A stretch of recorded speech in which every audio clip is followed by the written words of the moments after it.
Hey everybody, welcome back to the channel. I hope you're having a good day. Today we're reviewing or taking a look at this Kickstarter that just came upon me the other day, Deep Rock Galactic, the board game. So for those of you who might know what Deep Rock Galactic, this is based off a uh, cave delving game of, well, to be honest, repetitiveness.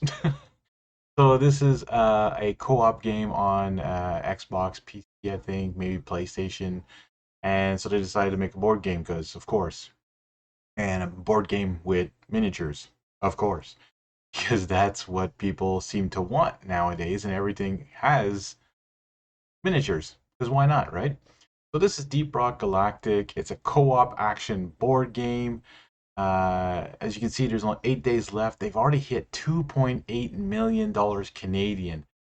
I think this is quite surprising enough for this. Like, to be honest, didn't like the video game. It was way too repetitive. It was, what do you call that? A type of game that you just keep going back and forth, that you have to go get some more resources. It's always go to the same planet, come back, do more. And if you don't understand what each dwarf does as their specialty in the game, you're kind of left behind because you're trying to figure out what's going on. It can get very frustrating. Anyways, I don't know how to board game if it's going to be the same as that. It looks more co-op as well, and I mean it looks a little bit more streamlined, a little bit simpler than the video game, and I don't think it's very repetitive in that at all. You still collect resources, you defeat aliens, which looks really cool. Let's take a quick look here at this Kickstarter and see what you get with it, or see where it's at, because I took a quick look at it, and it looks very interesting. Like, I'm half tempted. Actually, that reminds me, I should put a little reminder here just so that I get reminded to uh, when it's almost done, just to see where it's at, see what's going on here. So, of course, you have your regular pledge. Now, this is really cool. It's been a while that I haven't seen this, where you pledge only $1, so about $2 Canadian, to get the pledge manager access. Even the latest Simon one didn't even have that.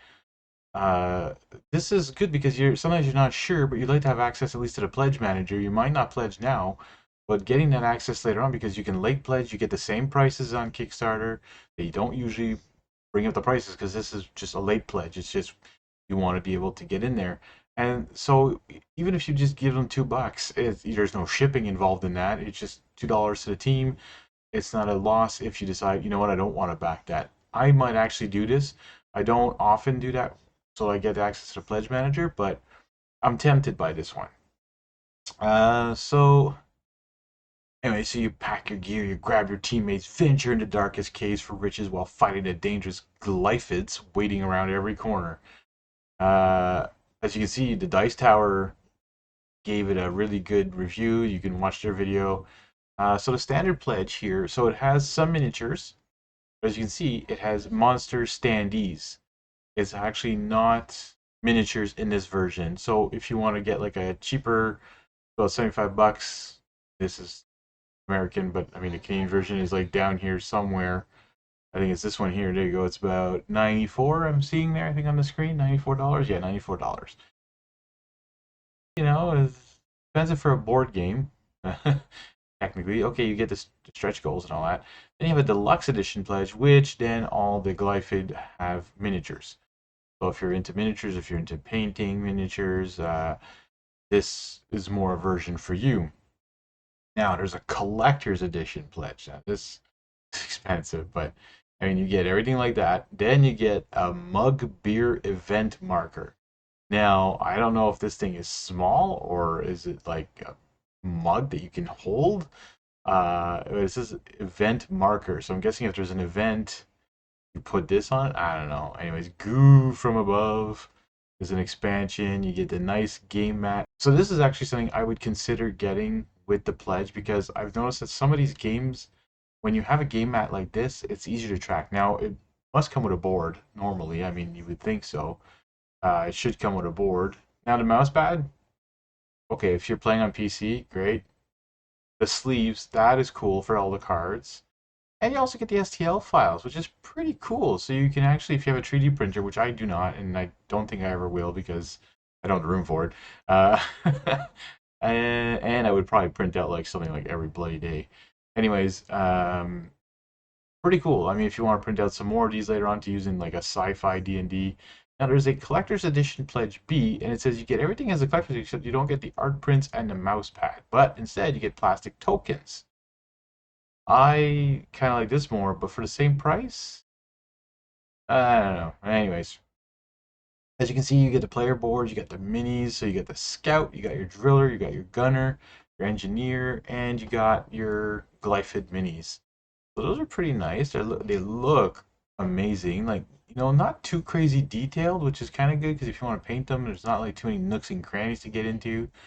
Pretty simple. So I do see a game board, so I was right. There is a game board at least. I mean, but a neoprene mat is just nice to have. The dice look pretty cool.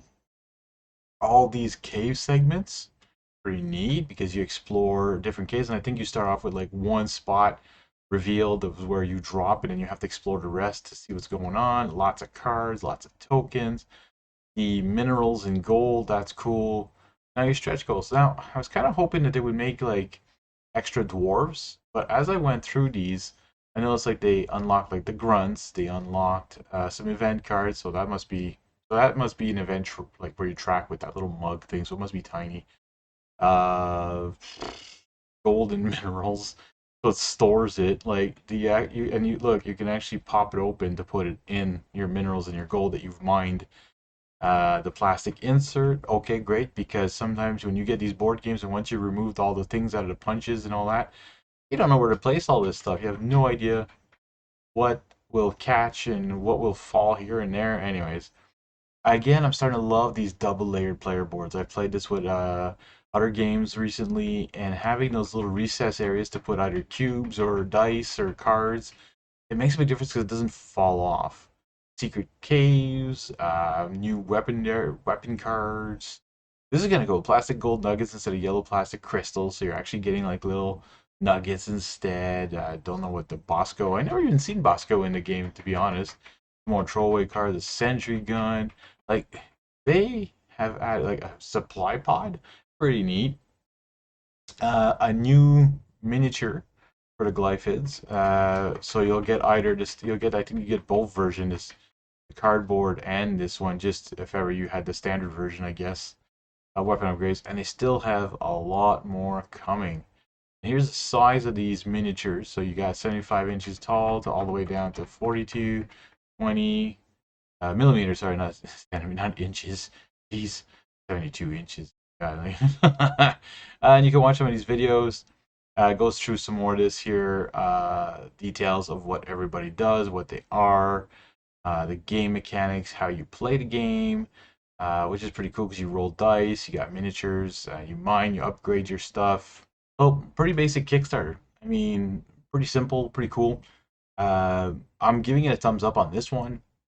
Like I said, I'm not sure if I'm going to back it right away. I don't know if I'm just going to wait. I'm going to maybe get the pledge manager and see then, because I got a backlog of stuff I got to paint anyways. And games like this don't always get to the table for me either. A lot of my gamer friends don't like playing miniatures games, so it's a little tougher when I look at these. But I look at them for the miniatures part as well, for the hobby of painting them. But again, if it's a game I'm not going to play at all, I may not get it.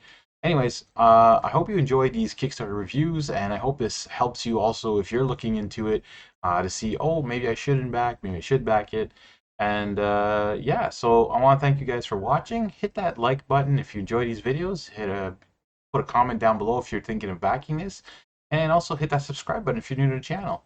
Anyways, I want to thank you again, and have a good day. We'll catch you all in the next one.